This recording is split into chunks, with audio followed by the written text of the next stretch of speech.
കൂടുതൽ വാർത്തകളും വീഡിയോകളും കാണാൻ ഈ ചാനൽ സബ്സ്ക്രൈബ് ചെയ്യുക. കൂടെ ബെൽ ബട്ടൺ അമർത്തുക. Please subscribe our channel. നമസ്കാരം. എല്ലാ മാന്യ എൻ്റെ പ്രേക്ഷകർക്കും ഹാർദവമായ സ്വാഗതം. ചില ആൾക്കാർ പറയും കണ്ണടച്ചിരുന്നാൽ ഇഷ്ടംപോലെ സമ്പത്താണ്. അതെങ്ങനെയാണ് വരുന്നത്? സമ്പത്ത് വെറുതെ ഒന്നും വരുന്നില്ല. കഷ്ടപ്പെട്ടെങ്കിൽ മാത്രമേ സമ്പത്ത് ഉണ്ടാക്കാൻ പറ്റുള്ളൂ. പക്ഷെങ്കിൽ ചില ആൾക്കാർക്ക് യോഗമുണ്ട്, സമ്പത്ത് ഇഷ്ടംപോലെ വരാനുള്ള യോഗാവസ്ഥയുണ്ട്. അത് എങ്ങനെയാണെന്ന് ചോദിച്ചു കഴിഞ്ഞപ്പോൾ നമ്മൾ നോക്കുക, വൃശ്ചിക ലഗ്നം. ആ വൃശ്ചിക ലഗ്നത്തിൻ്റെ രണ്ടാം ഭാവം വെച്ചാൽ ധനു ലഗ്നം. ആ ധനു ലഗ്നത്തിൽ വ്യാഴം നിൽക്കുക, ആ വ്യാഴം ബലവാനാകുക, മറ്റ് നീചഗ്രഹങ്ങൾ നോക്കാതിരിക്കുക, പിന്നെ ഒരു ആഠ്യതയുള്ളതായിട്ടുള്ള സാന്നിധ്യം ലഗ്ന സംബന്ധമായിട്ട്, അല്ലെങ്കിൽ ലഗ്നത്തിൽ ഏത് ഗ്രഹങ്ങൾ നിൽക്കുന്നു രാജതുല്യമായിട്ടുള്ള ഒരു അവസ്ഥാന്തരം വരികയാണ്. ഏഴാം ഭാവം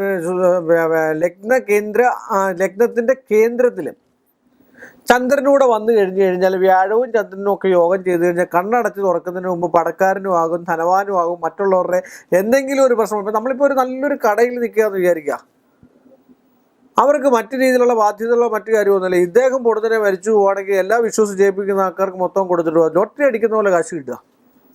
ചില ആൾക്കാർക്ക് കണ്ണടച്ചിരുന്നാലും ധനം കിട്ടും. ചില ആൾക്കാർക്ക് കണ്ണടച്ചിരുന്ന എത്ര ധനം ഉണ്ടെന്ന് പറഞ്ഞാൽ അത് അനുഭവിക്കാൻ യോഗം കാണത്തില്ല. എത്രയോ ആൾക്കാരുണ്ട് ഇഷ്ടംപോലെ ധനവും സ്വർണവും മറ്റൊരാൾക്കാരെയെ സഹായിക്കത്തുമില്ല. അതൊക്കെ ഇങ്ങനെ കെട്ടിപ്പിടിച്ചിരിക്കുക. അവസാനം എന്തിനാ? രോഗം വന്ന് ക്ഷയം വന്ന് ക്ഷയിച്ച് നശിച്ച് മോശമായി പോവുകയുള്ളൂ. കാരണം എന്താ വെച്ചാൽ കണ്ണടച്ചിരുന്നാൽ ധനം വരുന്നതും അത് ഉപയോഗിക്കേണ്ട രീതിയിൽ ധനത്തെ നമ്മൾ സ്നേഹിക്കണമെന്നാണ് ഞാൻ പറയുന്നത്. ധനമാന്നേലും സമ്പത്താന്നേലും മക്കളാന്നേലും അമ്മയാന്നേലും അച്ഛനാന്നേലും പെങ്ങളാന്നേലും ഭാര്യയാന്നേലും കാമുകിയാന്നേലും എല്ലാവരെയും നമ്മൾ സ്നേഹമാണ് എല്ലാത്തിൻ്റെയും കാരണം. എന്ന് പറഞ്ഞാൽ പണത്തെ സ്നേഹിച്ചെങ്കിൽ മാത്രമേ പണത്തെ സ്നേഹിക്കുന്നവന് പണം ഉണ്ടാവും.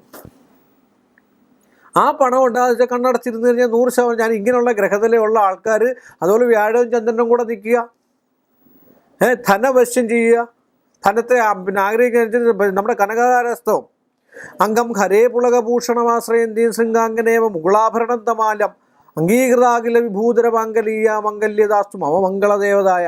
ഈ ഒരു 22 സ്റ്റാൻസ ദിവസവും ജപിച്ചു കഴിഞ്ഞാൽ നമ്മുടെ പേഴ്സിൽ നിന്ന് ഒരു നാണയം പോലും പോവില്ല. ചില ആൾക്കാർ ഒരു പണിക്കും വേണ്ട വീട്ടിൽ ഇരുന്നാൽ മതി, കൊണ്ടു കൊടുക്കും. അങ്ങനെയുള്ള ഗ്രഹനിലയുള്ള ആളുണ്ട്. പക്ഷേ ആ ഗ്രഹനില കണ്ടെങ്കിൽ മാത്രമേ നമുക്ക് പറയാൻ പറ്റുള്ളൂ. ചില ആൾക്കാർക്ക് അങ്ങനെ ഉണ്ടെങ്കിൽ യോഗം ഉണ്ടെങ്കിൽ അതിന് തടസ്സം ഉണ്ടാവും. ആ തടസ്സം ഉണ്ടാകുന്നത് എന്താണെന്ന് വെച്ചാൽ ആ കുടുംബത്തിൽ ആ വീട്ടിൽ മറ്റുള്ള ഗ്രഹനിലയൂടെ പരിശോധിക്കണം. ചിലപ്പോൾ പറയത്തില്ല പഞ്ചമഹാപുരുഷ യോഗമുണ്ട്, രാജയോഗമുണ്ട്. എനിക്ക് അനുഭവം ഇല്ലല്ലോ, എന്നത് എഴുതി വെച്ചിട്ടുണ്ട് ഗജകേശ്വരി യോഗം. കണ്ണടച്ച് തുറക്കുന്ന പോലെ ധനം വരാനുള്ള യോഗമുണ്ടെങ്കിൽ അതിന് തടസ്സം നിൽക്കുന്നുണ്ട്. അപ്പോൾ അതിൻ്റെ തടസ്സം പറയാണ് ധനവശ്യങ്ങൾ. ഈശ്വരനെ വിളിക്കുക. അതുപോലെ തന്നെ രാജഗോപാലവശ്യം ഞാൻ നേരത്തെ ഒരു എപ്പിസോഡിൽ പറഞ്ഞിട്ടുള്ളതാണ്. ഏറ്റവും മഹാമന്ത്രമാണ് ഗോപാലവശ്യം എന്ന് പറഞ്ഞാൽ ഏതൊരാളെയും ഏതൊരു ദരിദ്രനെയും കുചേലനെ പോലും കുബേരനാക്കുന്നതായിട്ടുള്ള ഒരു മന്ത്രമാണ് രാജഗോപാലവശ്യം. അത് ചൊല്ലേണ്ട രീതിയിൽ ആവശ്യമുള്ളവർ മാത്രം ചൊല്ലിയെങ്കിലേ അത് പ്രയോജനമുണ്ടാകത്തുള്ളൂ. വെറുതെ രാജഗോപാലവശ്യവും കൃഷ്ണ മഹായോഗിൻ ഭക്താന അഭയങ്കര എന്ന് പറഞ്ഞിട്ട് വെറുതെ ഇരുന്ന് വീട്ടിലിരുന്ന് ജപിച്ചതിന് പ്രയോജനമൊന്നും ഉണ്ടാകത്തില്ല. അത് ജപിക്കേണ്ട രീതിയുണ്ട്, അതിൻ്റെ ധ്യാനമുണ്ട്, അതിൻ്റെ ശ്ലോകങ്ങളുണ്ട്. അല്ല, ഞാൻ ഈ എപ്പിസോഡിൽ പറഞ്ഞാൽ കൃഷ്ണ മഹായോഗിൻ അത് കട്ട് ചെയ്ത് നിങ്ങൾ എഴുതി വെച്ചിട്ട് ജപിച്ചു കഴിഞ്ഞാൽ ഒരു പ്രയോജനം ഉണ്ടാകത്തില്ല. അതറിയാവുന്ന രീതിയിൽ ഒരു ഗുരുവിൽ നിന്ന് സ്വീകരിച്ച് അത് കൃത്യമായിട്ട് ജപിക്കുവാണെങ്കിൽ അതിന് ഫലം ഉണ്ടാകും. രാജഗോപാലവശ്യ യന്ത്രം ഏതൊരു നല്ല ജ്യോത്സ്യം തയ്യാറാക്കി കൊടുക്കുകയോ ഏതൊരു മാന്ത്രികൻ തയ്യാറാക്കി കൊടുത്തു കഴിഞ്ഞാൽ അത് ഉപയോഗിക്കുന്നവർക്ക് ഏറ്റവും ഉത്തമമായിരിക്കും.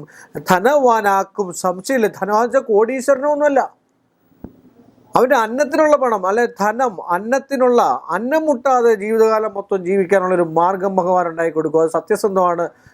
അത് പിന്നെ ഗുരുവായൂരപ്പൻ്റെ അടുക്കലും അല്ലെങ്കിൽ നമ്മളെ മഹാവിഷ്ണുവിൻ്റെ അടുക്കലും ഒക്കെ സാന്നിധ്യത്തിൽ ആ വൈഷ്ണവ സങ്കേതത്തിൽ നമ്മൾ നിന്ന് പ്രാർത്ഥിച്ചാലും മതി. രാജഗോപാലം എന്ന് പറഞ്ഞാൽ ഗോപാലൻ മഹാവിഷ്ണുവാണല്ലോ, വൈഷ്ണവ സങ്കല്പമായിട്ടുള്ള യന്ത്രമാണ്.